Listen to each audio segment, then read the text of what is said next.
السلام عليكم ورحمة الله.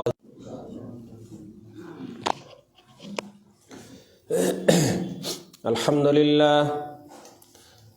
لله نحمده ونستعينه ونستغفره ونعوذ بالله من شرور أنفسنا ومن سيئات أعمالنا. من يهده الله فلا مضل له ومن يضلله فلا هادي له. ونشهد أن لا إله إلا الله ونشهد أن محمدا عبده ورسوله. أما بعد فإن خير الحديث كتاب الله وخير الهدي هدي محمد صلى الله عليه وسلم وشر الأمور محدثاتها وكل محدثة بدعة وكل بدعة ضلالة وكل ضلالة في النار. أعوذ بالله من الشيطان الرجيم. بسم الله الرحمن الرحيم. يا أيها الناس اتقوا ربكم الذي خلقكم من نفس واحدة وخلق منها زوجها وبث منهما رجالا كثيرا ونساء. واتقوا الله الذي تساءلون به والأرحام إن الله كان عليكم رقيبا. يا أيها الذين آمنوا اتقوا الله حق تقاته ولا تموتن إلا وأنتم مسلمون. يا أيها الذين آمنوا اتقوا الله وقولوا قولا سديدا يصلح لكم أعمالكم ويغفر لكم ذنوبكم ومن يطع الله ورسوله فقد فاز فوزا عظيما. أعوذ بالله من الشيطان الرجيم. وتعاونوا على البر والتقوى ولا تعاونوا على الإثم والعدوان. وقال الله تبارك وتعالى في موضع آخر: من ذا الذي يقرض الله قرضا حسنا فيضاعفه له أضعافا كثيرة. وقال النبي صلى الله عليه وسلم: فوالله لأن يهدي الله بك رجلا واحدا خير لك من حمر النعم. رواه البخاري ومسلم. رب اشرح لي صدري ويسر لي أمري واحلل عقدة من لساني يفقهوا قولي ربي زدني علما. উপস্থিত আজকের মহতী সভার সভাপতি মহাশয়, সামনের বসে থাকা ইসলাম দরদি কালেমা দরদি ভাইরা বাবজিরা, প্রশংসা একমাত্র সেই মহান করুণাময় আল্লাহ তাবারক ওয়া তাআলার নিমিত্তেই, যিনি অব্যয় অক্ষয় অনন্ত অসীম, যার প্রশংসা করে কেউ আমরা শেষ করতে পারবো না। সংক্ষিপ্তে আমরা তার শুকরিয়া আদায় করে বলি আলহামদুলিল্লাহ।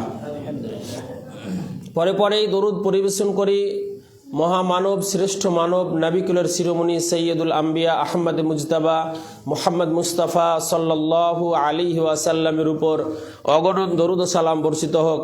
আল্লাহুম্মা সাল্লি আলাইহি আল্লাহুম্মা বারিক আলাইহি। ব্রাদারান ইসলাম, আমি আপনাদের সামনে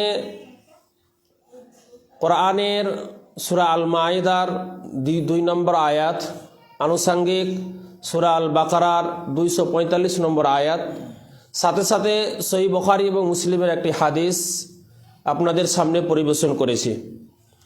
সেই আয়াত ও হাদিসের পরিপ্রেক্ষিতে আজকের বিষয়বস্তু হচ্ছে নেকির কাজে সহযোগিতা করা। এই নেকির কাজে সহযোগিতার বিষয় নিয়েই আল্লাহ রাব্বুল আলামিন সূরা আল মাইদার 2 নম্বর আয়াতে বলেছেন, ওয়া তাআওয়ানু আলাল বিররি ওয়াত তাকওয়া ওয়া লা তাআওয়ানু আলাল ইসমি ওয়াল উদওয়ান। নেকি এবং তাকওয়ার কাজে তোমরা এক অপরকে সহযোগিতা করো, গুনাহের কাজে, পাপের কাজে এক অপরকে সহযোগিতা করো না। তাহলে এই আয়াতের দ্বারাই যা বোঝা যায় যে নেকির কাজে আমাদেরকে সহযোগিতা করতে হবে এবং পাপ কাজে সহযোগিতা করতে হবে না। আর নেকির কাজে সহযোগিতার বিষয়টা যদি দেখা যায় তাহলে আমাদেরকে আমাদের পূর্বের ইতিহাসগুলো যখন আমরা দেখব শুনব তখন বুঝতে পারবো যে আজকে আমরা নেকির কাজে সহযোগিতা না করে আমরা নেকির কাজ থেকে কতটা পিছে সরে আছি এবং আমাদের ঈমানগুলো বিগত সাহাবায়ে কেরাম রাদিয়াল্লাহু আনহুম আজমাইন, তাবেঈন, তাবেঈন এদের ঈমান এবং আমাদের ঈমানে পার্থক্য কতটা। কারণ আজকে আমরা নেকির কাজে সহযোগিতা এই বিষয়টাকে আমরা অনেক মানুষ না জানার কারণে এর মানে উপকার এবং গুনাহের কাজে সহযোগিতা করার এর অপকারটা আজকে আমরা না জানার কারণে হয়তো অনেক সময়ে অনেক মুসলিম ভ্রাতা আমরা নেকির কাজে এক অপরের সহযোগিতা করতে পারি না। অতএব নেকির কাজে সহযোগিতার বিষয়টা যদি দেখা যায় কিভাবে আমরাকে নেকির কাজে সহযোগিতা করতে হবে এই বিষয়ে عن أبي موسى الأشعري رضي الله عنه قال قال رسول الله صلى الله عليه وسلم المؤمن للمؤمن كالبنيان يسد بعضه بعضا হাদিস বুখারী। আল্লাহর নবী সাল্লাল্লাহু আলাইহি ওয়াসাল্লাম বলেছেন যে একজন মুমিন আরেকজন মুমিনের জন্য সহযোগিতা করবে এক অপরকে একটা প্রাচীরের মতো, একটা দেওয়ালের মতো। একটা দেওয়াল কেমন? যেমন একটা দেওয়ালে বেশ কিছু ইট লাগানো রয়েছে, তো একটা ইট আর একটা ইটকে একটা দেওয়াল তৈরি করতে সহযোগিতা করে। একটা ইট আর একটা ইটকে একটা দেওয়াল তৈরি করতে সহযোগিতা করে। যদি একটা ইট আর একটা ইটের সাথে এইভাবে সহযোগিতার হাত না বাড়িয়ে দেয় তাহলে একটা পরিপূর্ণ মজবুত শক্ত দেওয়াল তৈরি হবে না। তো আল্লাহর নবী সাল্লাল্লাহু আলাইহি ওয়াসাল্লাম তিনি নিজের আঙুলের সাথে এইভাবে ভরে দিয়ে এইভাবে ভরে দিয়ে আল্লাহ রাসূল দেখালেন যে তোমরা একে অপরের সহযোগিতা করবে, একজন মুমিন আর একজন মুমিনের এইভাবে শক্ত করে তোমরা সহযোগিতা করবে, শক্ত করে এইভাবে তোমরা সহযোগিতা করবে, মানে এইভাবে শক্ত হয়ে এক অপরের সাথে তোমরা লেগে থাকবে। হাতকে এইভাবে দেখেছেন বা এইভাবে দেখেছেন, দুই রকম দেখা হাদিসের মধ্যে এসছে। তো কথা হচ্ছে এই হাদিসের দ্বারা যেটা প্রমাণ হয় যে আমরা একজন মুমিন আর একজন মুমিনের জন্য বন্ধু শুভাকাঙ্ক্ষী, যেহেতু আল্লাহ রাব্বুল আলামিন অন্য এক আয়াতের মধ্যে বলেছেন যে একজন মুমিন আর একজন মুমিনের জন্য বন্ধু শুভাকাঙ্ক্ষী। বন্ধু শুভাকাঙ্ক্ষী কোন দিক দিয়ে? যে তারা এক অপরকে সৎ কাজের আদেশ করবে এবং অসৎ কাজে নিষেধ করবে এবং তারা তাদেরকে সলাতের জন্য কি করবে? সলাতের জন্য তাদেরকে আদেশ করবে। ব্রাদার আল ইসলাম, তো আমার যেটা বলার উদ্দেশ্য হলো যে একজন মুমিন আর একজন মুমিনের জন্য একটা ইট যেমন আর একটা ইটকে দেওয়াল তৈরি করতে সহযোগিতা করে, অনুরূপভাবে আমাদেরকেও এক অপরের সাথে সহযোগিতা করতে হবে। এইবারে আমরা যদি একজন মুমিন আর একজন মুমিনকে এক অপরের সাথে সহযোগিতা করি তাহলে এর উপকারটা কি রয়েছে? এর উপকারটা কি? এর উপকার, একটা উপকার আমি দেখি। আল্লাহর নবী সাল্লাল্লাহু আলাইহি ওয়াসাল্লাম বলেছেন যে যখন কোনো একজন মানুষ আল্লাহর পথে কোনো কিছু সাদকা করবে, দান করবে আল্লাহর পথে, যেমন মেনে নিন এই মসজিদ রয়েছে, আপনাদের এটা জামে মসজিদ, তো এই যে মসজিদ রয়েছে, তো এই মসজিদে যদি কোনো আল্লাহর বান্দা 5,000 টাকা দান করে, কথার কথা 5,000 টাকা দান করে, এখন সেই টাকাটা সে নিজে এসে না দিয়ে কাউকে মাধ্যম করে দিল, যেমন এই মসজিদের হয়তো কোনো একজন মোতাল্লি বা সেক্রেটারি যিনি রয়েছেন তার হাতে দিয়ে দিল যে আপনি এই 5,000 টাকাটা মসজিদের কাজে লাগিয়ে দিবেন। তো আল্লাহ নবী সাল্লাল্লাহু আলাইহি ওয়াসাল্লাম বলেছেন যে ওই যেই ব্যক্তি এই 5,000 টাকাটা দিল মসজিদে এবং যার মাধ্যম দিয়ে দিল, উভয় ব্যক্তি নেকিতে সমান। সুবহানাল্লাহ, উভয় ব্যক্তি নেকিতে সমান। যিনি দিলেন তিনিও যেমন নেকি পাবেন, যার হাত দিয়ে দিলেন তিনিও সমপরিমাণ নেকি পাবেন, যদি এই টাকাটা তিনি ইখলাসের সাথে, খুশুসিয়াতের সাথে মসজিদের কাজে লাগাইতো।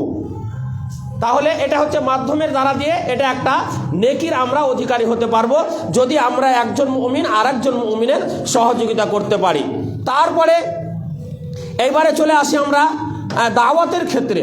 দাওয়াতের ক্ষেত্রে যখন আমরা হকের দাওয়াত দিব, একজন ব্যক্তি যখন আরেকজন ব্যক্তিকে আমরা হকের দাওয়াত দিব, হকের দাওয়াত মানে মেনে নিন কোনো একজন ব্যক্তি গ্রামের মধ্যে সে হয়তো সালাত আদায় করে না, সালাত আদায় করে না, বা হয়তো নামাজ পড়ে রোজা রাখে না, বা হয়তো নামাজ পড়ে রোজা রাখে জাকাত দেয় না, বা হয়তো নামাজ পড়ে রোজা রাখে জাকাতও দেয় কিন্তু আল্লাহ অর্থ দিয়েছে তারপরেও হয়তো সে হজ করেনি বা হজ করতে যায় না, কৃপণতার কারণে বা যে কোনো কারণে।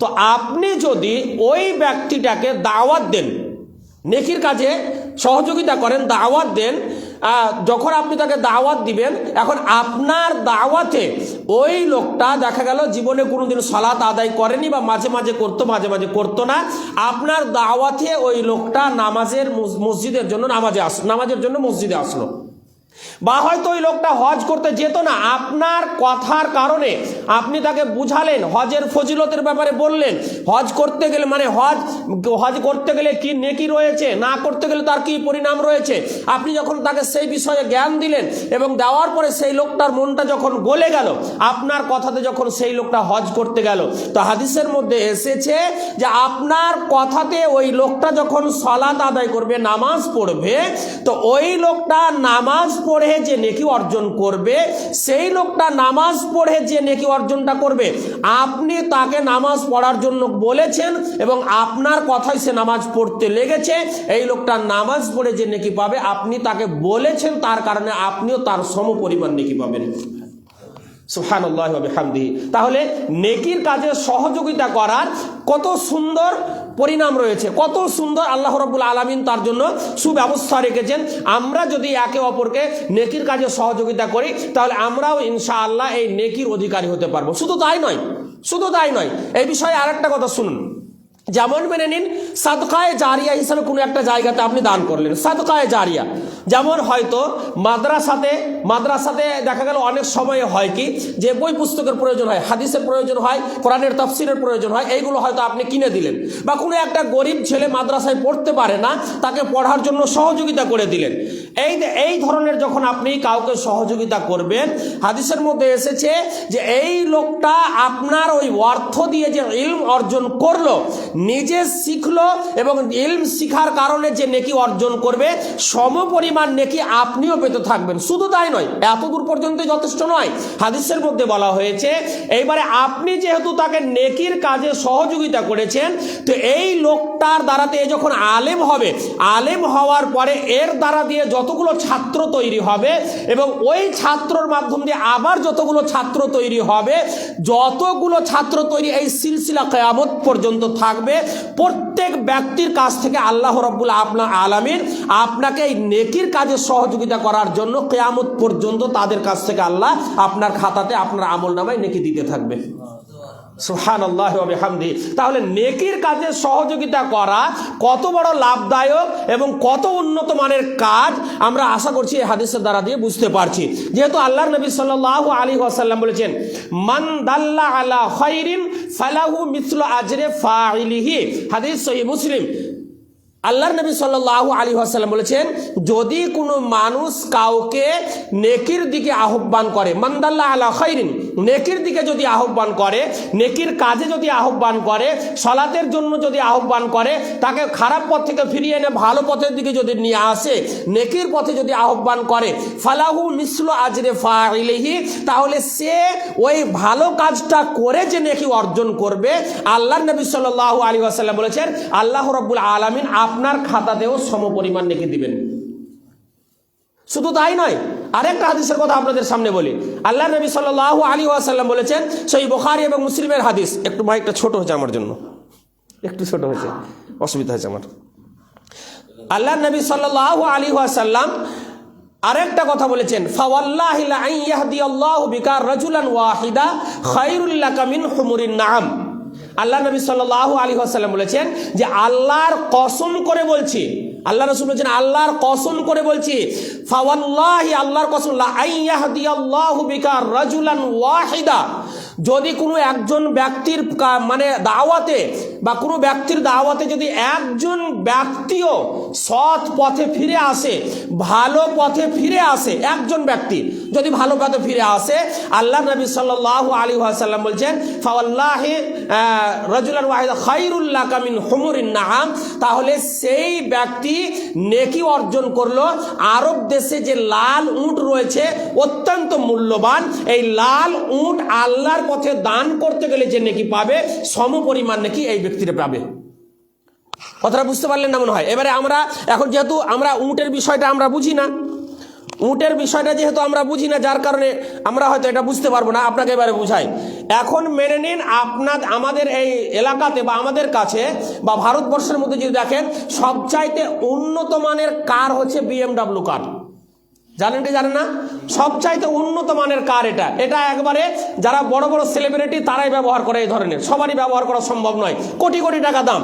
তো বলা হচ্ছে এই আপনার মাধ্যম দিয়ে কোনো একজন ব্যক্তি যদি ভালো পথে ফিরে আসে, তাহলে বলা হয়েছে যে একটা BMW কার এর মূল্য 2 কোটি 4 কোটি যাই আছে, এটা আল্লাহর পথে খরচ করে যে নেকিটা অর্জন করবে ওই ব্যক্তি, আপনার মাধ্যম দিয়ে যেহেতু একজন ব্যক্তি ভালো পথে ফিরে এসেছে, আল্লাহ রাব্বুল আলামিন সম পরিমাণ নেকি আপনার আমলনামায় দিবেন। সুবহানাল্লাহি ওয়া বিহামদিহি। তাহলে মানুষকে নেকির কাজে আদেশ করাতে কত বড় পুণ্য রয়েছে, কত উপকার রয়েছে। আজকে আপনাদের গ্রামে, আমাদের গ্রামে অনেক মানুষ রয়েছে, এই এলাকাগুলোতে আশা করছি অনেক মানুষ, সব গ্রামের অবস্থা একই। আমরা যে যাই বলি না কেন, প্রত্যেক গ্রামের অবস্থা আজকে এই দেখুন, এই যে নতুন বছরকে উপলক্ষ করে মানুষ কত রকমের রং তামাশা, বোঝাই যায় না। বাইরে যখন চলে যায় মনে হয় না যে এরা আমাদের মুসলিম ভাই, লজ্জা লাগে এদেরকে মুসলিম পরিচয় দিতে। আজকে যখন মানে আমাদের এগুলো কারা, আমাদের গ্রামের, আমাদেরই বন্ধু, আমাদেরই ভাই, আমাদেরই কারো সন্তান, আমাদেরই কেউ, এরা আমাদের এই আত্মীয়, আজকে এমন ভাবে তারা রং তামাশা করে মনে হয় না যে এরা দুনিয়া থেকে চলে যাবে কোনোদিন। এরা এটা চিন্তা করে না যে দুনিয়া থেকে হয়তো কোনোদিন এদেরকে চলে যেতে হবে, এটা ভাবে না তারা। নেকির কাজে সহযোগিতা করতে শিখুন এবং গুনাহের কাজে, পাপের কাজে সহযোগিতা করবেন না। আজকে যেমন অনেক সময় অনেক জায়গাতে গ্রামে পাপের কাজে সহযোগিতা না করার বিষয়টা যেমন একটা বলি, দেখো গ্রামের মধ্যে বলা হয়েছে যে কোনো একটা জায়গাতে কোনো কিছু একটা খেলা আর কিছু ইত্যাদি ধরনের কাজ হবে, যেগুলো শরীয়ত পরিপন্থী কাজ। খেলা শরীয়ত পরিপন্থী কাজ নয়, শরীর চর্চার জন্য বৈধ খেলা, শরীয়ত সম্মত, আপনি খেলতে পারেন। কিন্তু দেখা গেল যেই খেলায় হার জিত হয়, টাকা হার জিত হয়, জুয়া হয়, এই ধরনের খেলাকে আপনি যখন সহযোগিতা করবেন, তো এই সহযোগিতা করার কারণে তারা যে পাপটা কমাবে, আপনি সহযোগিতা করেছেন, সম পরিমাণ পাপ আপনারও আমলনামায় চাপবে। অতএব সাবধান হতে হবে, নেকির কাজে আমাদেরকে যথারীতি সহযোগিতা করতে হবে এবং গুনাহের কাজ থেকে আমাদেরকে কি করতে হবে, ফিরে আসতে হবে। নেকির কাজের সহযোগিতার ব্যাপারে আর একটা হাদিস কথা বলি। আপনাদের এই মসজিদে আশা করছি মুয়াজ্জিন আছেন, মনে হয় মুয়াজ্জিন আছেন। যদিও মুয়াজ্জিন না থাকেন, কোন আল্লাহর বান্দা নিশ্চয় আছেন যারা আজান দেন, যিনি বা এমনও আল্লাহর বান্দা আছেন যিনি হয়তো 5 ওয়াক্তে আজান দেন, আবার এমনও আল্লাহর বান্দা আছেন যে হয়তো মাঝে মাঝে আজান দেন। তো মাঝে মাঝে যে ব্যক্তি আজান দেন তার বিষয়ে বলা হয়েছে যে যদি কোনো ব্যক্তি মানে মসজিদে আজান দেয় এবং আজান দিল, তো আজান দিল কোনো একজন ব্যক্তি, আর ওই আজানের মাধ্যমে যতগুলো মানুষ সালাত আদায়ে আসবে, নামাজ পড়তে আসবে, এইগুলো যতগুলো মানুষ নামাজ পড়ে যে নেকিটা অর্জন করবে, যেই ব্যক্তির ডাকে আজানে এই মানুষগুলো এসে নামাজ পড়েছে, সম পরিমাণ নেকি এই ব্যক্তিও পাবে। সুবহানাল্লাহি ওয়া বিহামদিহি। তাহলে আজান দেওয়াটা কত বড় মূল্যবান নেকির, কত নেকির কাজ, কত মূল্যবান নেকির কাজ। শুধু তাই নয়, এমনও হাদিসের মধ্যে এসেছে যে কোনো একজন ব্যক্তি যদি 12 বছর অনাবরত আজান দেয়, 12 বছর ধরে অনাবরত আজান দেয়, তাহলে বলা হয়েছে, হাদিসের মধ্যে এসেছে যে আল্লাহ রাব্বুল আলামিন তার জন্য জান্নাতকে অবধারিত করে দেবেন এবং ওই ব্যক্তির গর্দানকে কিয়ামতের দিন কোটি কোটি মানুষ থাকবেন সেই দিন, এবং সেই দিন আল্লাহ রাব্বুল আলামিন এই মুয়াজ্জিনের গর্দানকে উঁচু করবেন এবং তাদের সেই মুয়াজ্জিনের যিনি আযান দেন তার মর্যাদাকে আল্লাহ রাব্বুল আলামিন বাড়িয়ে দিবেন কিয়ামতের দিনে। ওই গর্দান উঁচু দেখে সবাই চিনতে পারবে যে এই লোকটা মানুষকে নামাজের দিকে দাওয়াত দিত, কল্যাণের দিকে দাওয়াত দিত, এই লোকটার মুয়াজ্জিন ছিল, চিনতে পারবে সবাই। কেন এটা হবে? এর কারণটা হলো এই, আল্লাহ রাব্বুল আলামিন বলেছেন সূরা ফুসসিলাতের মধ্যে যে ওয়ামান আহসানু কাওলাম মিম্মান দাআ ইলাল্লাহি ওয়া আমিলা সালিহান ওয়া ক্বালা ইন্নানি মিনাল মুসলিমিন। আল্লাহ রাব্বুল আলামিন বলেছেন যে তার চাইতে উত্তম ব্যক্তি বা উত্তম ডাক আর কার হতে পারে, যেই ব্যক্তি মানুষকে ভালো পথের দিকে আহ্বান করে। তো নামাজের জন্য যখন একজন ব্যক্তি আজান দেন তো উনি কি বলেন? হাইয়া আলাস সালাহ, তোমরা নামাজের দিকে এসো। হাইয়া আলাল ফালাহ, তোমরা উন্নতির দিকে এসো, তোমরা উপকারের দিকে এসো, তোমরা জান্নাতের দিকে এসো। তাহলে এর চাইতে আর ভালো কিছু হতে পারে না ব্রাদারান ইসলাম। শুধু তাই নয়, আরো বলা হয়েছে যে একজন ব্যক্তি যিনি ডাক দেন, মুয়াজ্জিন যিনি নামাজের জন্য ডাক দেন, ইনি কেন এতগুলো নেকি পাবেন? এর কারণ হলো এর কারণ হলো এক তো তিনি নিজে সালাত আদায় করেন, নামাজ পড়েন, দ্বিতীয়ত আবার মানুষকে তিনি নামাজের জন্য আহ্বান করছেন, মানুষকে তিনি নামাজের জন্য আহ্বান করছেন। ওই জন্য দেখবেন আজকে এই আজানটাকে অনেক মানুষ এত ছোট ইবাদত মনে করে যে যার কারণে গ্রামের মধ্যে যারা সম্ভ্রান্ত ব্যক্তি থাকে তারাকে আজান দিতে লজ্জা লাগে। কথাটা মনে হয় বুঝতে পারলেন না ভালো করে। দেখবেন অনেক কিছু কাজ আছে শরীয়তে, বিধিবিধান, সম্ভ্রান্ত যে এলাকা, যেমন মসজিদ ঝাড়ু দেওয়া। মসজিদ ঝাড়ু দেওয়া এটা একটা পরিষ্কার পরিচ্ছন্ন। মসজিদটা হচ্ছে আল্লাহ রাব্বুল আলামিনের কাছে সারা পৃথিবীর বুকে যতগুলো জায়গা রয়েছে সবচাইতে পছন্দনীয় জায়গা হচ্ছে কি? মসজিদ। অতএব এই মসজিদের বিষয়টা নিয়ে বলি একটা ছোট্ট করে, নেকির কাজে সহযোগিতা এটাও। যেমন একদিন কোনো মসজিদের নববীর কোনো একটা দেওয়ালে কোনো একজন ব্যক্তি কাঁচ বা পোঁটা ফেলে দিয়েছে, কাঁচ বা পোঁটা ফেলে দিয়েছে। তো যখন ফেলে দিয়েছে আল্লাহ রাসূল সাল্লাল্লাহু আলাইহি ওয়াসাল্লাম এসে দেখলেন যে মসজিদের কাঁচ বা পোঁটা ফেলে দিয়েছে। আল্লাহ রাসূল সাল্লাল্লাহু আলাইহি ওয়াসাল্লাম একটা লাঠি নিয়ে, রাসূল নবীর কথা বলছি, যিনি আমাদের আইডিয়াল, যিনি আমাদের আদর্শ, যিনি আমাদের, যাকে মেনে আমাদেরকে চলতে হবে, যিনি আমাদের জন্য সুপারিশ করবেন, তিনি দোজাহানের নবী ওই কাঁচ বা পোঁটাটা কাউকে আর হুকুম না করে, আদেশ না করে, নিজে একটা লাঠি নিয়ে, মাটির যেহেতু মসজিদ ছিল, নিজে একটা লাঠি নিয়ে ওই কাঁচ বা পোঁটাটাকে এইভাবে খুঁচিড়ে দিয়ে তিনি ওই জায়গাটাকে ঠিক করে দিলেন। সুবহানাল্লাহ। আজকে আমরা যারা আমাদের গ্রামের মধ্যে যারা সম্ভ্রান্ত লোক থাকে তাদেরকে মসজিদ ঝাড়ু দিতে লজ্জা লাগে। অনেক নেকির কাজ, অনেক নেকির কাজ, অত্যন্ত নেকির কাজ। আল্লাহর ঘর আপনি পরিষ্কার করছেন, এটা যেমন তেমন ব্যাপার নয় ব্রাদার ইসলাম। তাহলে নেকির কাজে সহযোগিতা করতে হবে। কেমন ভাবে সহযোগিতা করতে হবে? এইবারে এক এক করে আমি সাহাবায়ে কেরামদের ইতিহাসগুলো আপনাদের সামনে তুলে ধরবো, তাহলে বুঝতে পারবেন যে নেকির কাজে কিভাবে আমাদেরকে সহযোগিতা করতে হবে।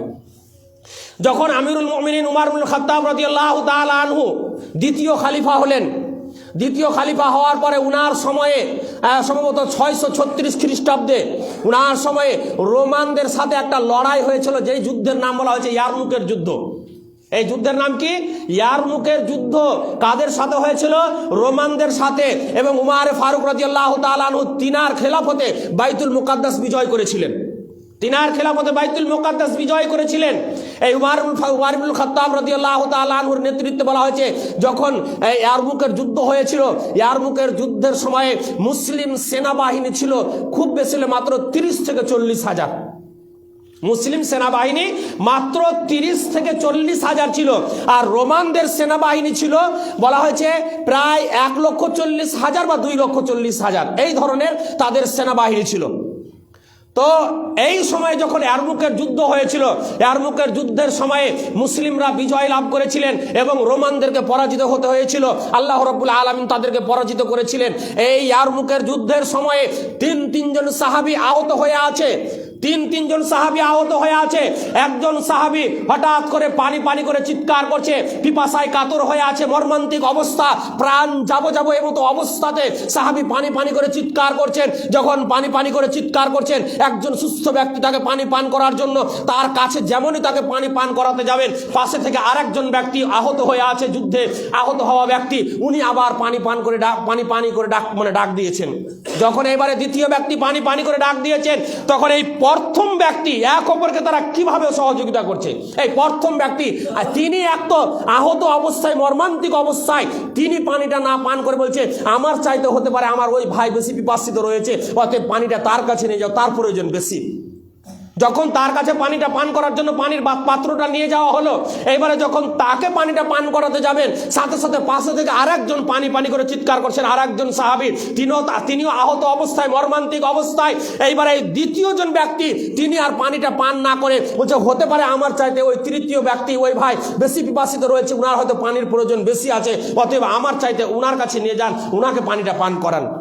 সুবহানাল্লাহি ওয়া বিহামদিহি। ব্রাদারান ইসলাম, শুধু এতদূর পর্যন্ত নয়, এইবারে যখন এই ব্যক্তি তৃতীয় জন ব্যক্তির কাছে যখন পানির পাত্র নিয়ে গেছেন, যখন তার কাছে গেছেন, তার কাছে যাওয়া মাত্র পৌঁছা মাত্র দেখছেন তিনি শাহাদাত বরণ করেছেন, তিনি মারা গিয়েছেন। ইন্না লিল্লাহি ওয়া ইন্না ইলাইহি রাজিউন। তিনি এইবারে ওখান থেকে তাড়াতাড়ি করে ফিরে দ্বিতীয় ব্যক্তির কাছে আসলেন। দ্বিতীয় ব্যক্তির কাছে যখন আসলেন, দ্বিতীয় ব্যক্তিও তিনি দুনিয়া থেকে চলে গেছেন, তিনিও শাহাদাত বরণ করেছেন। এইবারে ছুটে প্রথম ব্যক্তির কাছে আসলেন। প্রথম ব্যক্তির কাছে যখন আসলেন, তিনিও শাহাদাত বরণ করেছেন, তিনিও মারা গিয়েছেন। ব্রাদারান ইসলাম, একেই বলে তাআওয়ানু আলাল বিররি ওয়াত তাকওয়া ওয়ালা তাআওয়ানু আলাল ইসমি ওয়াল উদওয়ান। নেকির কাজে, তাকওয়ার কাজে এক অপরকে সহযোগিতা করেন। সাহাবায়ে কেরামরা মৃত্যু শয্যায় শায়িত এমতো অবস্থাতেও তারা নেকির কাজে এক অপরের কিভাবে সহযোগিতা করেছেন। আজকে আমরা মুসলিম আর একজন মুসলিম ভাইয়ের সহযোগিতা করি না, একজন প্রতিবেশী আর একজন প্রতিবেশীর সহযোগিতা করি না। একজন ব্যক্তি হয়তো কোনো বিপদে পড়ে আছে, আমার ক্ষমতা রয়েছে, আমার সাধ্য রয়েছে, আমি তাকে বিপদ থেকে উদ্ধার করতে পারবো, আমার তেমনটা ক্ষমতা রয়েছে, তারপরে আমরা মানে তার সহযোগিতা করার চেষ্টা করি না। আরো উল্টে একটা কথা বলি, মরছে মরুক, ভালো হয়েছে, মরলেই ভালো। এবারে বুঝতে পারবে মরলেই ভালো। ব্রাদারান ইসলাম, শুধু তাই নয়, আনসার এবং মুহাজিরদের ইতিহাসগুলো তুলে দেখুন। তারা যখন মক্কা থেকে মক্কা ছেড়ে সাহাবায়ে কেরাম, আল্লাহ রাসূল সাল্লাল্লাহু আলাইহি ওয়াসাল্লামের পরে সাহাবায়ে কেরামরা যখন মদিনা হিজরত করে চলে গেলেন, মদিনায় হিজরত করে যাওয়ার পরে এই মদিনাবাসীরা, যাদেরকে আনসার বলা হতো, তারা এই মক্কাবাসীদের এমনভাবে সহযোগিতা করেছিলেন যে আমরা হয়তো এরকম পারবই না। কিভাবে সহযোগিতা করেছিলেন? তাদেরকে থাকার জন্য বাড়ি দিয়েছিলেন, তাদেরকে থাকার জন্য যাদের হয়তো জমি জায়গা ছিল, এই জমিগুলো ভাগ করে করে তাদের নামে লিখে দিয়েছিলেন। শুধু তাই নয়, এমনও অনেক সাহাবায়ে কেরাম যারা হয়তো স্ত্রী তাদের সাথে আসেনি, স্ত্রী রেখে চলে এসেছিলেন, এখন তার স্ত্রীর প্রয়োজন রয়েছে। যাদের হয়তো একাধিক স্ত্রী ছিল, তারা একটা স্ত্রীকে তালাক দিয়ে ওই স্ত্রী ইদ্যত পালন করার পরে আবার তার সাথে বিবাহ দিয়েছিলেন। এই ধরনের তারা জান এবং মাল দিয়ে সহযোগিতা করেছিলেন। কেন করেছিলেন? তারা ওই সূরা তাওবার 112 নম্বর আয়াতের দিকে তারা লক্ষ্য করেছিলেন। ইন্নাল্লাহা আশতারা মিনাল মুমিনিনা আনফুসাহুম ওয়া আমওয়ালাহুম বিআন্না লাহুমুল জান্নাহ। নিশ্চয় আল্লাহ রাব্বুল আলামিন তোমাদের মাল এবং জানকে ক্রয় করে নিয়েছেন জান্নাতের বিনিময়ে। অতএব জান্নাত যদি আমরা পেতে চাই, তাহলে আমাদের মাল দিয়ে, আমাদের জান দিয়ে এক অপরের আমাদেরকে সহযোগিতা করতে হবে। এরই নাম হচ্ছে ইসলাম। আর একেই বলেছেন আল্লাহ রাব্বুল আলামিন, তাআওয়ানু আলাল বিররি ওয়াত তাকওয়া। ব্রাদারান ইসলাম, নেকির কাজে, পুণ্যের কাজে এক অপরকে, তাকওয়ার কাজে এক অপরকে সহযোগিতা করতে হবে। এরই নাম সহযোগিতা। শুধু তাই নয়, ইতিহাসগুলো আপনাদের সামনে আরো তুলে ধরছি, তাহলে আপনারা বুঝতে পারবেন যে তারা কেমন ভাবে নেকির কাজে সহযোগিতা করেছিলেন। এইবারে আমি চলে আসি আল্লাহর রাসূল সাল্লাল্লাহু আলাইহি ওয়াসাল্লামের হিজরত সময়কালের ঘটনাটা। আমরা শুনেছি আল্লাহ রাসূল মক্কা থেকে মদিনা হিজরত করতে গিয়েছেন, কিন্তু হিজরত যে করতে গিয়েছেন এটা তো এমনিতে যায়নি, বড় কষ্টে, বড় দুঃখে আল্লাহ রাসূল সাল্লাল্লাহু আলাইহি ওয়াসাল্লাম গেছেন। যখন আল্লাহ রাসূল সাল্লাল্লাহু আলাইহি ওয়াসাল্লামের মক্কায় থাকাটা অত্যন্ত কঠিনকর হয়ে গেছিল, কষ্টকর হয়ে গেছিল, যখন আবু জেহেল এবং আবু জেহেলের সাথে যত মক্কার কুরাইশরা যারা মুশরিকরা ছিল, তারা যখন আল্লাহ রাসূল সাল্লাল্লাহু আলাইহি ওয়াসাল্লামকে প্রাণে মেরে দেওয়ার পরিকল্পনা করলো যে আজকে রাত্রে আমরা মুহাম্মদ সাল্লাল্লাহু আলাইহি ওয়াসাল্লামকে দুনিয়া থেকে বিদায় করে দিব, না থাকবে বাঁশ, না বাজবে বাঁশুরি। অতএব এই পরিকল্পনা করেছিল যে যদি আমরা মুহাম্মদকে দুনিয়া থেকে বিদায় করে দিতে পারি, তাহলে কালিমা লা ইলাহা ইল্লাল্লাহর দাওয়াত আর কেউ দিতে পারবে না, আর কেউ দিবে না, ইসলাম মুছে যাবে। এই পরিকল্পনা তারা রাতে করেছিল। সাথে সাথে আল্লাহ রাব্বুল আলামিন মুহাম্মদ সাল্লাল্লাহু আলাইহি ওয়াসাল্লামকে জিবরাইল আলাইহিস সালামের মারফতে ওহী করে জানিয়ে দিলেন, হে মুহাম্মদ সাল্লাল্লাহু আলাইহি ওয়াসাল্লাম, কাফিরেরা, মক্কার মুশরিকরা আপনাকে মারার জন্য ষড়যন্ত্র করেছে। অতএব আপনি আজকে রাতে রাতে বেরিয়ে যান, এই ঘর থেকে বেরিয়ে গিয়ে আপনি মদিনা হিজরত করুন, মদিনা হিজরত করুন। এইবারে যখন মদিনা যাবেন, তার আগেই কিন্তু আল্লাহ রাসূল সাল্লাল্লাহু আলাইহি ওয়াসাল্লাম আলীকে ডাক দিলেন, আলী রাদিয়াল্লাহু তাআলা আনহুকে। আলী রাদিয়াল্লাহু তাআলা আনহুকে যখন ডাক দিলেন, এইদিকে আলী রাদিয়াল্লাহু তাআলা আনহু আল্লাহ রাসূল সাল্লাল্লাহু আলাইহি ওয়াসাল্লামের বাড়িতে আসলেন। আসার পরে আলী রাদিয়াল্লাহু তাআলা আনহুকে আল্লাহর রাসূল বলছেন, আলী, একটা কথা শুনে রেখো, এই যে মানুষ যে আমাকে দায়িত্ব দিয়ে রেখেছিল, এটা ইয়াতীমের মাল, এটা আমানতের মাল, এটা বাইতুল মাল, এই যে মালগুলো রয়েছে, এই মালগুলো আমার, যাদের যা মাল রয়েছে তাদের কাছে পৌঁছে দেওয়া, এটা আমানত। অতএব আলী, আজকে এই আমানতের দায়িত্ব আমি তোমাকে দিয়ে যাচ্ছি। আমি এখান মক্কা থেকে যেহেতু মদিনা হিজরত করব, আমাকে মদিনা চলে যেতে হবে, নইলে মক্কার মুশরিকরা আমাকে মেরে ফেলবে, আমাকে প্রাণে মারার পরিকল্পনা করেছে। অতএব আজকে রাত্রে তুমি আমার এই বিছানাতে ঘুমাবে। কি বলছেন আলীকে? আল্লাহ রাসূল সাল্লাল্লাহু আলাইহি ওয়াসাল্লাম যে আজকে রাত্রে তুমি আমার এই বাড়িতে থাকবে, আমার ঘরে থাকবে এবং আমার বিছানাতে ঘুমাবে এবং আমার চাদর ঢাকা দিয়ে তুমি ঢেকে শুয়ে থাকবে। কোন সময়ে এটা কথা বলছেন? সহযোগিতাটা শুধু দেখাতে চাইছে আপনারাকে। কোন সময়ে? সেই সময়ে যেই সময়ে মক্কার মুশরিকরা, বেশ কিছু মুশরিকরা একেবারে ধারালো অস্ত্র তরবারি নিয়ে তারা আল্লাহ রাসূল সাল্লাল্লাহু আলাইহি ওয়াসাল্লামের বাড়ির চতুর্দিককে ঘিরে নিয়েছে। সকাল হলেই মুহাম্মদ সাল্লাল্লাহু আলাইহি ওয়াসাল্লামকে প্রাণে শেষ করব, এই পরিকল্পনা। আর সেই মুহূর্তে আলী রাদিয়াল্লাহু তাআলা আনহুকে আল্লাহ রাসূল ডেকে আলীকে বলছে, তুমি আজকে রাত্রে হয় আমার এই রুমেই থাকবে, আমার বিছানায় শুবে এবং আমার চাদর দিয়ে ঢাকা দিবে। আলী রাদিয়াল্লাহু তাআলা আনহুকে আর বলে দিলেন আল্লাহ রাসূল সাল্লাল্লাহু আলাইহি ওয়াসাল্লাম যে এই মালগুলো রয়েছে, এটা আমানতের মাল, এটা ইয়াতীমের মাল, এটা বাইতুল মাল, এটা উমুকের মাল, এই মালগুলো তুমি যথারীতি যার যার মাল রয়েছে সেইগুলো তাদের কাছে পৌঁছে দিবে। তারপরে মদিনাতে তোমার সাথে আমার দেখা হবে। কে বললেন এটা? আল্লাহ রাসূল সাল্লাল্লাহু আলাইহি ওয়াসাল্লাম। আলী রাদিয়াল্লাহু তাআলা আনহু আল্লাহ রাসূল সাল্লাল্লাহু আলাইহি ওয়াসাল্লামের বিছানায় ঘুমিয়ে গেলেন। এইদিকে এটা আমি কথা পরে বলছি, কোন অবস্থায় ঘুমালেন এটা দেখুন। মক্কার মুশরিকরা আল্লাহ রাসূলকে পেলে মেরে ফেলবে বা আল্লাহ রাসূলের বাড়িতে যে কোনো সময় ধাওয়া করতে পারে তাকে প্রাণে মারার জন্য। সেই মুহূর্তে আল্লাহর রাসূল আলীকে দাওয়াত দিচ্ছে, মানে আলীকে বলছে তুমি আমার বিছানায় ঘুমাবে, আমার চাদরে ঢেকে শুবে। আলীর প্রাণের ভয়ই হলো না, আলীর জানের ভয় হলো না, কারণ আমার জীবন চলে যাক, এতে আমার কোনো রকমের কোনো দুঃখ কষ্ট নেই, আমি তো মরলেই শহীদ। কিন্তু নবী মুহাম্মদুর রাসূলুল্লাহ সাল্লাল্লাহু আলাইহি ওয়াসাল্লামের পায়ে যেন একটা কাঁটাও না বিধে। এই ছিল সাহাবাদের ঈমান। তারা কিভাবে আল্লাহ রাসূলকে সহযোগিতা করেছিলেন। এইবারে আল্লাহ রাসূল সাল্লাল্লাহু আলাইহি ওয়াসাল্লাম যখন বাড়ি থেকে বের হবেন, মক্কার মুশরিকরা চতুর্দিক থেকে ঘিরে আছে বাড়িকে। আল্লাহ রাসূল সাল্লাল্লাহু আলাইহি ওয়াসাল্লাম হাতে কিছুটা ধুলা নিলেন, ধুলা বা বালি হাতে নিলেন, নেওয়ার পরে এইভাবে ফুঁক দিয়ে উড়িয়ে দিলেন। যখন এই ধুলা বা বালিকে ফুঁক দিয়ে উড়িয়ে দিলেন, আল্লাহ রাব্বুল আলামিন ওই ধুলা এবং বালিগুলোকে বাড়ির চতুর্দিকে যে মক্কার মুশরিকরা আল্লাহ রাসূলকে মারার জন্য ঘিরেছিল, সমস্ত মুশরিকদের চোখে ওই ধুলা এবং বালিগুলো আল্লাহ রাব্বুল আলামিন পৌঁছে দিলেন। তারা চোখ কচলাতেই থাকলো, আল্লাহ রাসূল সাল্লাল্লাহু আলাইহি ওয়াসাল্লাম সেখান থেকে বেরিয়ে গেলেন। বেরিয়ে যাওয়ার পরে ঘটনা আরো লম্বা আছে, আমি সংক্ষিপ্ত করছি। বেরিয়ে যাওয়ার পরে চলে গেলেন আল্লাহ রাসূল সাল্লাল্লাহু আলাইহি ওয়াসাল্লাম কার বাড়ি? আবু বকর রাদিয়াল্লাহু তাআলা আনহুর বাড়ি। এইবারে যখন আবু বকর রাদিয়াল্লাহু তাআলা আনহুর বাড়ি গেলেন, যাওয়ার পরে দরজায় গিয়ে আস্তে করে আল্লাহ রাসূল সাল্লাল্লাহু আলাইহি ওয়াসাল্লাম নক করছেন, দরজা আস্তে করে। কারণ জোরে যদি আল্লাহ রাসূল সাল্লাল্লাহু আলাইহি ওয়াসাল্লাম বলে, মুশরিকরা শুনে যাবে যে এটা মুহাম্মদ সাল্লাল্লাহু আলাইহি ওয়াসাল্লাম রয়েছে, তাহলে তাকে প্রাণে মেরে দিবে এসে। তো আল্লাহ রাসূল আস্তে করে একবার শুধু এইভাবে ঠক করে আল্লাহ রাসূল আওয়াজ দিয়েছেন আবু বকর। যেমনই আল্লাহ রাসূল সাল্লাল্লাহু আলাইহি ওয়াসাল্লাম এই কথা বলেছেন, আস্তে করে আবু বকর রাদিয়াল্লাহু তাআলা আনহু সাথে সাথে দরজা খুলে দিয়েছেন। গভীর রাত, সাথে সাথে দরজা খুলে দিয়েছেন। এইবারে আবু বকরকে সাথে নিয়ে আল্লাহ রাসূল সাল্লাল্লাহু আলাইহি ওয়াসাল্লাম মদিনা রওনা হতে লাগলেন। এই মদিনা রওনার পথে আল্লাহ রাসূল সাল্লাল্লাহু আলাইহি ওয়াসাল্লাম রাস্তায় যেতে যেতে আবু বকরকে জিজ্ঞাসা করছে, আবু বকর, আমি তো আস্তে করে ডাক দিয়েছি আর আস্তে করে দরজাটা নক করেছি, তারপরেও তুমি কি করে বুঝতে পেরে গেলে, কেমন করে তুমি আমার আওয়াজ বুঝতে পেরে গেলে এবং তুমি দরজাটা এক ডাকে খুলে দিলে? তখন আবু বকর রাদিয়াল্লাহু তাআলা আনহু তিনি বলছেন, ইয়া রাসূলুল্লাহ সাল্লাল্লাহু আলাইহি ওয়াসাল্লাম, যেই দিন আপনি আজ থেকে 40 থেকে 45 দিন আগে আপনি আমাকে মক্কা থেকে মদিনা হিজরতের কথার ব্যাপারে বলেছিলেন, সেই দিন থেকে আমি আবু বকর আমি আর ঘুমাতে পারিনি। আমি সব সময় দরজায় ট্যাক লাগিয়ে এইভাবে দাঁড়িয়ে থেকেছি যে কখন আমার দোজাহানের নবী আসবে আর আমাকে বলবে, আবু বকর আজকে তোমাকে হিজরত করতে আমার সাথে বেরিয়ে যেতে হবে। আর আল্লাহর রাসূল আপনি যদি জোরে যদি ডাক দিতেন তাহলে হয়তো মুশরিকরা শুনতে পেয়ে যেত, আপনাকে হয়তো তারা নিহত করে দিত, আপনাকে তারা হয়তো হত্যা করে দিত। যার কারণে আমি আবু বকর আজকে 40 থেকে 45 দিন থেকে আমি এইভাবে দরজায়, আমার বাড়ির দরজায় আমি টেক লাগিয়ে শুয়ে মানে বসে দাঁড়িয়ে আছি, আমি একটুও ঘুমাইনি। আল্লাহ রাসূল সুবহানাল্লাহি ওয়া বিহামদিহি কেমন ভাবে তারা আল্লাহ রাসূল সাল্লাল্লাহু আলাইহি ওয়াসাল্লামকে সহযোগিতা করেছেন, কেমন ভাবে নেকির কাজে সহযোগিতা। ব্রাদারান ইসলাম, নেকির কাজে সহযোগিতার বিষয়টা যদি দেখেন, আরো আপনাকে বলি, এখানে আলী রাদিয়াল্লাহু তাআলা আনহুর ঘটনাটা আমি ওইদিকে গেলাম না, শুধু সহযোগিতাটা আমি বললাম যে কেমন ভাবে তারা সহযোগিতা করেছেন নেকির কাজে। এইবারে আরেকটা আপনাকে বলি, যখন আল্লাহ রাসূল সাল্লাল্লাহু আলাইহি ওয়াসাল্লাম মক্কা থেকে মদিনা থেকে যখন মক্কা হাজ্জাতুল বিদায় হজের জন্য রওনা দিলেন, আল্লাহ রাসূল সাল্লাল্লাহু আলাইহি ওয়াসাল্লামের জীবনের শেষ হজ যেটা হাজ্জাতুল বিদা, এই বিদায় হজের জন্য যখন মদিনা থেকে মক্কা আসার পথে মধ্যখানে রাওয়াহা নামক একটা জায়গা রয়েছে, এই রাওয়াহা নামক জায়গাতে আল্লাহ রাসূল সাল্লাল্লাহু আলাইহি ওয়াসাল্লাম কিছু মানুষকে দেখতে পেলেন। কিছু মানুষকে যখন দেখতে পেলেন, তো আল্লাহ রাসূল সাল্লাল্লাহু আলাইহি ওয়াসাল্লাম তারা আল্লাহ রাসূলকে জিজ্ঞাসা করছেন যে আপনি কে?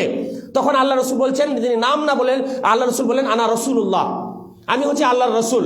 তখন এইবারে আল্লাহ রসুল তাদেরকে জিজ্ঞাসা করছেন, তোমরা কারা? তখন তারা বলছে, আমরা হচ্ছি মুসলিম, আমরা হচ্ছি মুসলিম। তখন আল্লাহ রসুল সাল্লাল্লাহু আলাইহি ওয়াসাল্লাম তাদেরকে বেশ কিছু দাওয়াত দিলেন।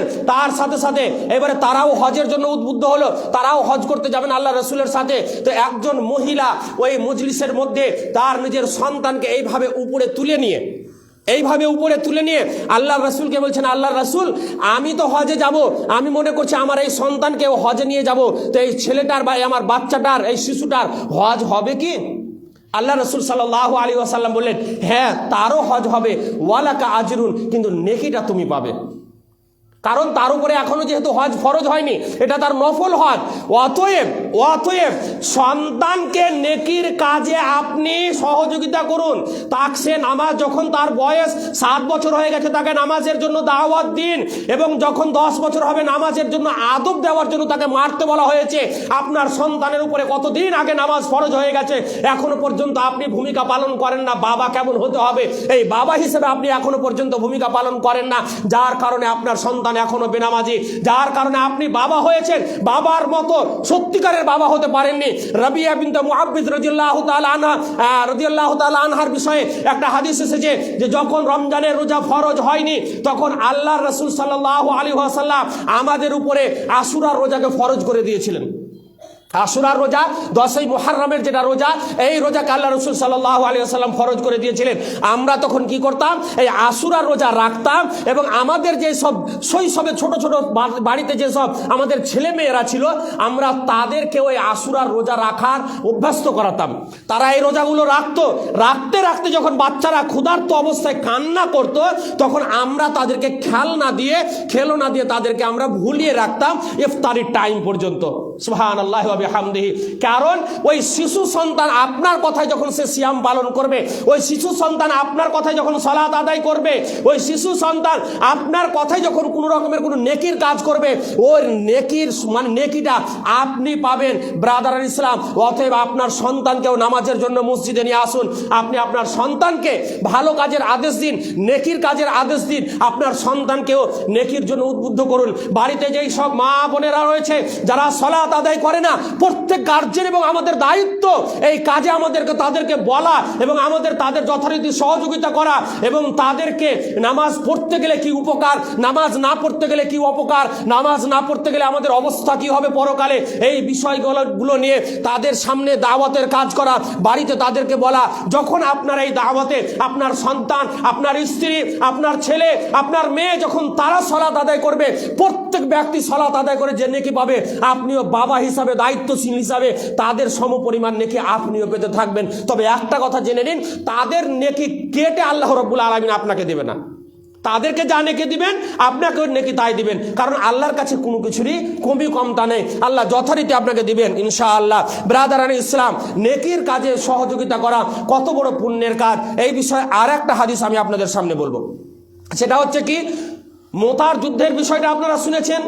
মোতার যুদ্ধ যখন আল্লাহ রাসূল সাল্লাল্লাহু আলাইহি ওয়াসাল্লামের জীবদ্দশায় মোতার যুদ্ধ হয়েছিল, এই মোতার যুদ্ধ হয়েছিল সেই সময়ে সেই সময় বলা হয়েছে রোমানদের সেনাবাহিনী ছিল সম্ভবত 2 লক্ষ, আর মুসলিমদের সেনাবাহিনী মাত্র 3000। মাত্র কত? 3000। ইতিহাসের পাতায় এরকম কোথাও পাবেন না যে 3000 সৈন্য নিয়ে 2 লক্ষ শত্রুদের সাথে মোকাবিলা করেছে।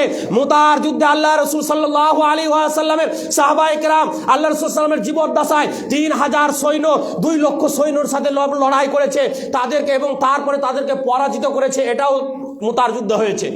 কেমন ভাবে? সেই যুদ্ধে সেনাপতি হিসেবে আল্লাহর নবী সাল্লাল্লাহু আলাইহি ওয়াসাল্লাম 3 জন সাহাবীর নাম বলেছিলেন। অথচ যে কোনো যুদ্ধে সেনাপতি একজনই লাগে। আল্লাহ রাসূল সাল্লাল্লাহু আলাইহি ওয়াসাল্লাম 3 জনের নাম বলেছিলেন। তার মধ্যে আব্দুল্লাহ ইবনে জাফর, তারপরে যায়েদ ইবনে হারিস এবং আব্দুল্লাহ ইবনে রাওয়াহা রাদিয়াল্লাহু আনহুম আজমাইন, এই 3 জন সাহাবীর কথা বলেছিলেন। তার মধ্যে আমি আপনাকে বলি আব্দুল্লাহ ইবনে রাওয়াহা রাদিয়াল্লাহু তাআলা আনহুর কথা। যুদ্ধের জন্য নেকির কাজে ঝাঁপিয়ে পড়া কেমন তাদের শখ ছিল, জান্নাতের আশাবাদী তারা কত ছিলেন, এবং জান্নাত যেতে হবে, শাহাদাত বরণ করা, কারণ প্রত্যেকটা মানুষকেই তো মৃত্যুবরণ করতে হবে, কিন্তু এই মৃত্যুর মধ্যে একজন মুমিনের জন্য সবচাইতে উন্নত মানের মৃত্যু হচ্ছে শাহাদাতের মৃত্যু। শাহাদাতের মৃত্যু। আব্দুল্লাহ ইবনে রাওয়াহা রাদিয়াল্লাহু তাআলা আনহু আরবের মধ্যে সবচাইতে সুন্দরী রমণীকে বিয়ে করেছেন। সেই দিন তার বাসর রাত, সেই দিনই আল্লাহর নবী সাল্লাল্লাহু আলাইহি ওয়াসাল্লাম আব্দুল্লাহ ইবনে রাওয়াহাকে বলছেন, আব্দুল্লাহ ইবনে রাওয়াহা, আজকে তোমাকে মুতার যুদ্ধে যেতে হবে এবং তোমাকেও সেনাপতি হিসাবে নিয়োগ করলাম। আব্দুল্লাহ ইবনে রাওয়াহা বাসর রাত ছেড়ে দিয়ে নববধূর সাথে সেই দিন রাত্রে আনন্দ করবে, তাকে দেখবে এবং আরবের মধ্যে সবচাইতে সুন্দরী রমণীকে বিয়ে করেছেন, এটা একটা বড় জিনিস। তারপরেও আল্লাহ রাসূল সাল্লাল্লাহু আলাইহি ওয়াসাল্লাম যখন আব্দুল্লাহ ইবনে রাওয়াহাকে যুদ্ধের জন্য রওনা করে দিলেন, তখন বাড়ির বাহির থেকে, বাড়ির ভেতরে আর গেলেন না। স্ত্রী যেহেতু বাড়ির ভিতরে কোরআন তেলাওয়াত করছিলেন, বাড়ির বাহির থেকে আব্দুল্লাহ ইবনে রাওয়াহা বলছেন যে, ওগো আমার স্ত্রী, আমাকে আল্লাহ রাসূল সাল্লাল্লাহু আলাইহি ওয়াসাল্লাম মোতার যুদ্ধের জন্য আমাকে সেনাপতি ঘোষণা করে দিয়েছে, অতএব আমি আজকে যুদ্ধে বেরিয়ে গেলাম। বাড়ির ভিতর থেকে স্ত্রী ডাক দিয়ে বলছে, যোগ আমার স্বামী, আমি আপনাকে ভেতরে ডাকছি, একটু আসুন ভেতরে। আব্দুল্লাহ ইবনে রাওয়াহা বলছে, না, আমি ভেতরে যাব না, কারণ ভেতরে যদি আমি চলে যাই তাহলে তোমার এই সুন্দর চেহারা দেখে হয়তো আমি জিহাদের ময়দানে যাওয়াটা ভুলে যাব, শয়তান হয়তো আমাকে ভুলিয়ে দিবে, অতএব আমি ভেতরে যাব না। তখন আব্দুল্লাহ ইবনে রাওয়াহার স্ত্রী বলছেন, আপনি ভেতরে আসুন, আমি আপনাকে কিছুই বলবো না, শুধু আপনি আমাকে একবার এক চোখে দেখে যান, নয় তাহলে কিয়ামতের দিনে আমি যেন আপনাকে চিনতে পারি। অতএব আব্দুল্লাহ ইবনে রাওয়াহা করুণ কণ্ঠে বলছেন, ও আমার স্ত্রী, জেনে রেখে দাও যে আল্লাহ রাব্বুল আলামিন আজকে যুদ্ধের জন্য আমাকে বাছাই করে নিয়েছেন, যে আল্লাহ রাব্বুল আলামিন আমাকে আমার ভাগ্যে তোমাকে দিয়েছে, সেই আল্লাহ রাব্বুল আলামিন কিয়ামতের দিনে ইনশাআল্লাহ তোমার সাথে আমার দেখা করে দিবেন। অতএব আব্দুল্লাহ ইবনে রাওয়াহা নতুন বিয়ে করার পরেও শাহাদাতের মরণের তাদের কত শখ ছিল, জান্নাতের কত লালায়িত ছিল তারা, যে নতুন বিয়ে করার পরেও বাসর রাতে না গিয়ে আল্লাহ রাসূল সাল্লাল্লাহু আলাইহি ওয়াসাল্লামের কথার আদেশে মোতার যুদ্ধে বেরিয়ে গেলেন এবং শাহাদাত বরণ করেছিলেন।